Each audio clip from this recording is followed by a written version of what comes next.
earlier in the program, we heard from Common Ground volunteer Darcie Gallagher about the decisions producers are making now when it comes to the growing season.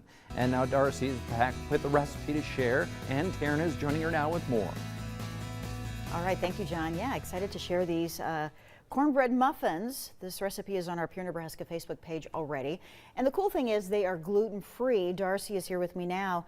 And Darcie, maybe tell us about your condition and why you decide to cook this way. Yeah, so I actually have celiac disease. Celiac is an autoimmune disease. I was diagnosed with that when I was 21, actually in my first semester of grad school. So I learned life from transitioning all to gluten-free. And so that's what we are doing today, mostly because it's soup season, crock pot season. So yeah, we're going to talk about that. A very, very simple recipe. The key to the recipe really is finding a good quality flour. I brought two today for a couple examples. Maybe you can hold them up and show folks, yeah.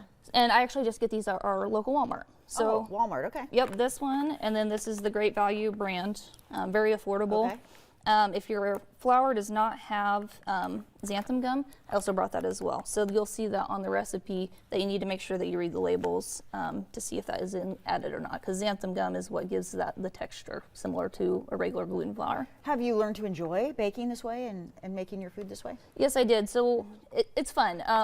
It's trial and error. Last weekend I actually tried to make some bread with the Great Value brand. Didn't work.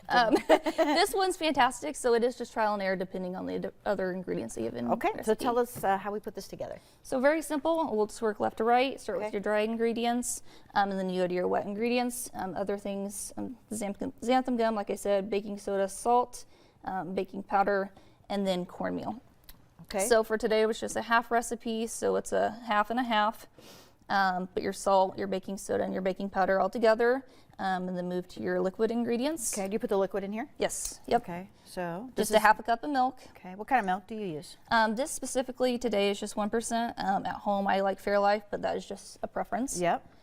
We've got oil there, also of your choice, and then your sweetener for maple syrup. Some recipes will have honey, but it's totally up to you. And just mix. Okay.